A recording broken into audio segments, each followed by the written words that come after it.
If you are a mom or a dad, or by any chance part of the village that raises any child, you have to watch this video. I had seen this viral video on Instagram and a lot of strings were just pulled up in my brain. I immediately felt like I needed to talk about it. So here we are. This video is in no way trying to shade or act like one person is a better parent than the other. It is just a source of exposure and knowledge, okay? I did a lot of research on this video because when I saw it, it scared me. It scared me as a mom. I got really worried. And so I had to do a lot of researching and I was able to dig out a lot of things from it. So I want you guys to watch it and then we'll talk about it, okay? And as we're talking about it, you tell me in the comments what you noticed from that video and what your thoughts are.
For those who do not understand what just happened, that woman just pretended as though she was maybe sick or having a heart attack or having a seizure or coughing terribly, and she was trying to get the attention of her children to see if they would understand that she's in need of help or she needs serious attention and jump into it.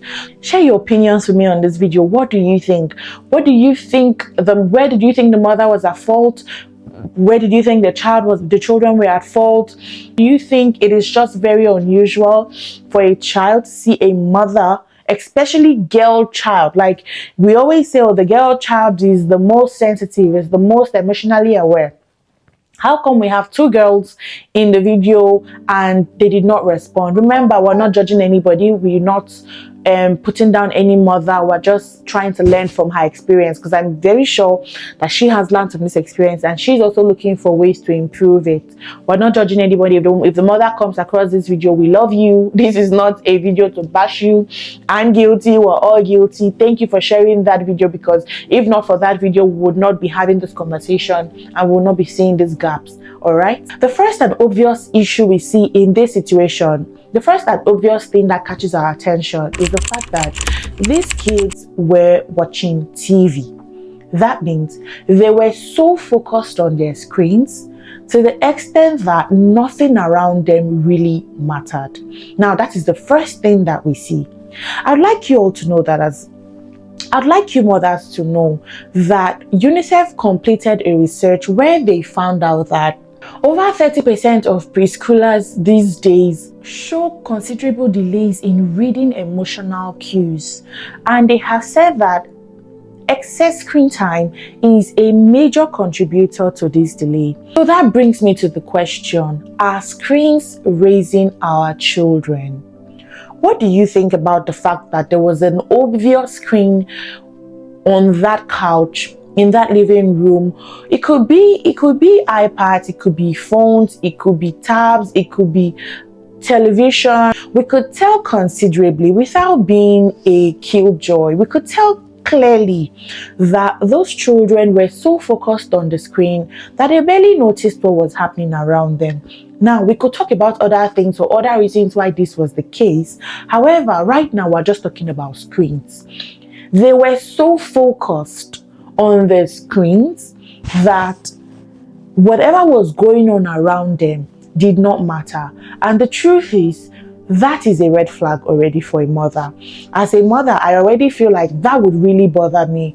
If my child is so focused on the screen that I'm trying to get his or her attention directly or indirectly, and it is an issue, or it is delayed, or he's not responding, or she's not responding as quickly as I want them to. This is a very clear scenario for us as mothers to know that these screens, one way or the other, may be impacting our children's attention. It may be impacting their focus, and it may be impacting their ability to pay attention to their environment. Look at it like this. You could feel like, oh, they are home and so they're watching TV and they're safe. What if they were outside the house? This is just what I was thinking to myself. What if he or she was outside the house and he has like a tab or a screen with them? It means that they can be easily lured into the arms of a stranger or lured into danger with a phone or with a screen. And that is the reality for most of us parents. And just watching this opened my mind to the fact that it is something that I need to considerably pay attention to. And I think you should too. I've tested it out as well in my home, and so I know that, okay, this is a thing. So you should also test it. Check when your children are watching TV or they're on their iPads or on their phones. Call their names 3 times and see if they get an instant response. Now, a lot of them may respond when you call, oh, Annie, and they're still staring at the screen. But they're answering you, yes, mommy, yes, mommy. Their focus is here, but their ears are over there. For some people, they would not even notice, for some children, they would not even notice that you are even talking to them at all.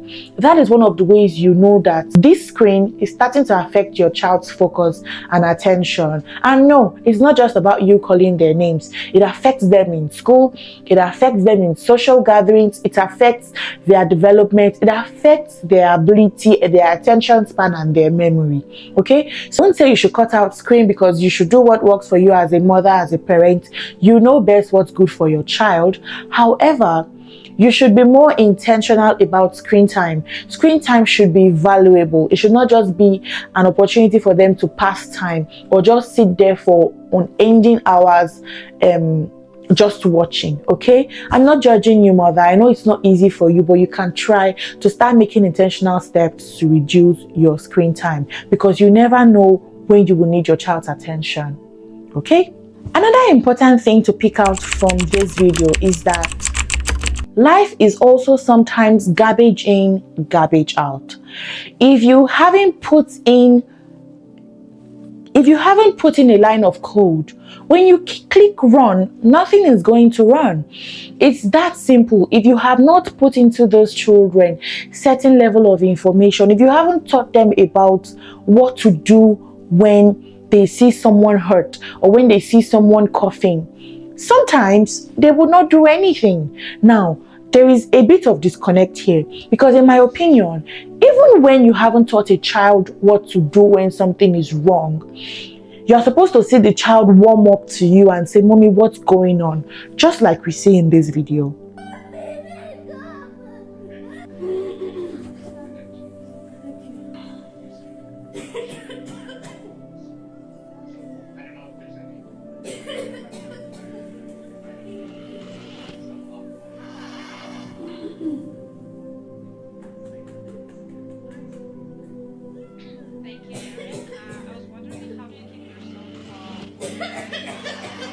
Initiatives ongoing and having so many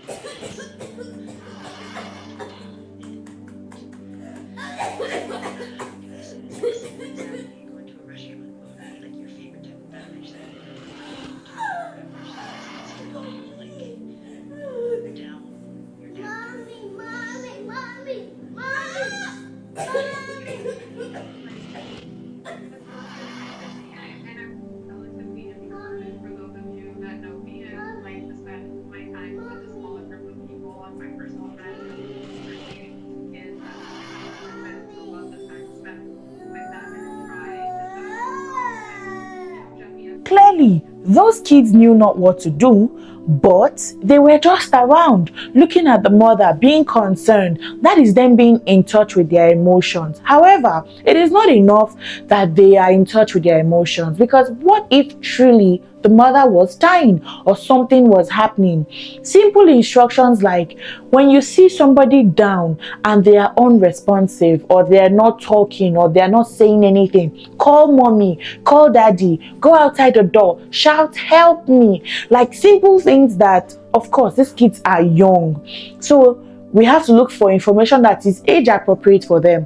You can say, a lot of these kids can use the phone. Call 911. It's a simple number, and most 3-4-year-olds know what 911 is.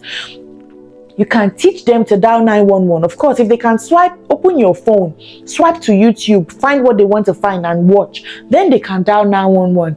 You can put simple practices in the house that helps them understand that, okay, this is what I'm supposed to do when mommy is sick or when somebody is sick. Or you see somebody outside coming to you, shout, what do I do? Shout, run, or shout, mommy, or shout, daddy, or shout, leave me alone. Preparing your children for emergencies, like if something is happening, what do they do? If something like this happens, how do they react? Okay, do not leave it to chance. Ensure that your children are emotionally prepared for these situations. That is the only way they can survive it. They have no backup storage somewhere that's going to pull out immediately, except their guardian angel is on guard that day, which we always pray for, is on shift that day, which we always pray for over our children. But don't leave anything to chance. Teach your children what they need to know in simple emergencies, like, okay, if the fire alarm comes up, or you see fire, or mom falls, or dad falls, or your brother falls, or you're even looking after a sibling, what are the simple things when you see, like, the moments my son is eating, the younger one is eating, and he starts to act funny, I will just hear my son calling my name in a certain way. When I run there, I seem like, oh, Daniel, thank you so much for calling. It's not something serious, but I'm just happy that he thought, oh, mommy calls me, oh, mommy, come. Like, it just gives me that feeling of, okay, yes, he understands that. And when I see those moments, I encourage it, and I tell him, when you see it again, call me, okay? Call me. When he sees the brother running towards danger in a way that he cannot help, I just hear him call my name. And the moment I hear him call my name, when I'm not there with with the sibling, I immediately get up to see, okay, even nothing is happening, let me just see. He could be calling my attention to something. It's important that we allow our children know that these things could be dangerous, okay? And when you see anybody around it, call my attention to it immediately. If I'm not there, call daddy. If daddy is not there, call any other person that you see. If nobody is there, open the door, go outside and call for help. It is things that we need to consistently rehearse to our children, because the truth is, our healths are all over the place these days, and you cannot guess what will happen to you at any time. Okay, read up about simple emergency drilling for kindergarten age, or for toddlers, or for young children. There's a study that says that children who get into 30 minutes, just 30 minutes of emergency drilling weekly, can react up to 80% faster than others who do not. Okay, so don't think it's just a joke. Intentionally think of things that could happen in the house where you would need your child or your toddler to step in and teach them what to do. All right, if you know any emergency drilling tip that you use for your children, or that you have seen anybody use, please share it in the comment. Let me also learn. Let us also learn, so we can also do on our young children. But a very important question that I want to ask, for parents who are content creators, this question is for you. Do you think that pranks like this steal trust from us? Do you think that pranks like this could make our children immune to reacting to us when it really happens? I know that there are moments where we want to get their attention, want to see how they will react, how they would react. But you also understand that if this is done a little too much, our children could just feel like, that's one of mommy's games. You would really faint, and they will feel like mommy's just playing around, nothing's wrong with her. Meanwhile, you are getting close to heaven's door. I'm just saying, content creator parents, tell me what you think, because I feel so. I'm so careful when it comes to my children and the kind of information or the kind of exposure that I put around them, because I don't want them to get a little over triggered. I don't want them to feel like, mommy is joking, mommy is not gonna do it, or nothing is wrong with mommy. Is it just me? Tell me what you guys think. I feel like parents who prank their children a lot would experience this, because after a while they would lose that trust and they would just see it as one of those games that you play. Tell me in the comments what you think about that. Okay, another thing that could cause this, I'm not saying that's the situation in this video, but another thing that could cause this is emotional detachment. A lot of us teach our children to be independent. A lot of us teachers overly emphasize independence, overly emphasize our children figuring out things by themselves, our children growing faster than they age. Tied to the emotional detachment I was talking about is that these are cultural parenting, or these are hard guy type of parenting. We're teaching our children to be tough, to be emotionally resilient. But in other words, we're also teaching them to only care for themselves, to be selfish. Yes, sometimes if you look at it, people who are also very independent, straight-minded, only think of their things, they're very resilient in their mind or strong-willed, a lot of them can also be very selfish. We notice that a lot of those people sometimes are very selfish, not like very selfish, but a little bit of selfishness, a little bit of self-centeredness. They are focused on themselves because that's how they've been raised. They've been raised to look out for themselves, guard their self, always be at alert. It's good, but we also have to ensure that we are also parenting emotionally sensitive children, children who are tender, children who have a heart, okay? As much as we want them to be tough for our society, we also want to raise humans who are kind and compassionate, okay? Empathy is a very important factor for any child or any individual to be a great human being. So please, tone down the hard stone that you are building your children to be. I know life is tough, but they do not have to become hard rocks to face life, okay? And even not just emphasizing it verbally to our children, we embody that. A lot of times, some of us don't even pay attention to our own emotions, and it will shock you that our children see that. For example, you are having a headache, or you are going through pain, and you intentionally just ignore it and be like, it's nothing. They can see that something is hard for you, or they can see that you are struggling, but you are trying to be a hero or just shove your emotions aside. Your children also, in a way, are becoming emotionally detached. You would find some children who are really hard in their spirit. Like, although it is for most of us adults, it comes from trauma of having to deal with things by ourselves, having nobody by our sides. And so we just want to now train our children to be so independent and not trust anyone, not be able to rely on anybody, not bank on anybody, not count on anybody. Just be their own island. Not in a bad way. It's a very good thing to raise mentally independent children or socially independent children. However, the research from what I found out, when you raise children to be too emotionally detached, it gets to a stage where when they see somebody crying or they see somebody weeping, they feel like, she'll be fine. I don't know what happened, but she'll be fine. What do you think? Tell me, how do you think like our traumas and the way we were raised as children is impacting how our childhood traumas and the way we were raised to look after ourselves and look out for ourselves in every situation? How do you think it could be affecting these children? Do you think it has any way it could be related to this video? I'm not saying that's what's happening, but I'm saying that it could be a reason why something like this could happen to anybody. Tell me what you think. A very simple way that I learned to help children be in touch with their emotions is to ask them questions about how people are feeling. A very typical example, when my baby is crying because the older child had done something to him, what I always do is ask him, what I do sometimes is ask him, what do you think, how do you think he's feeling right now? And he will say he's sad. I'm like, okay, what does it mean to be sad? Is he happy? No, he's crying, he's sad. Do you like him feeling sad? Sometimes he will say yes. I'm just saying, but I'm trying to get the right expression from him. He says no sometimes, and I'm like, do you want to make him feel better? How can you make him feel better? You want to tell him sorry? Sometimes it is not as structured as this, but I have learned it, and I try to, whenever I remember, whenever I'm not in my crazy mom mode, I try to remember all of those things and use it. And so I think it is something that you can also do to help your children get in touch with their emotions. Okay, let me give you a challenge. Try this out with your child and see how they react to it. Put your camera somewhere and just watch them react. Just watch their reactions.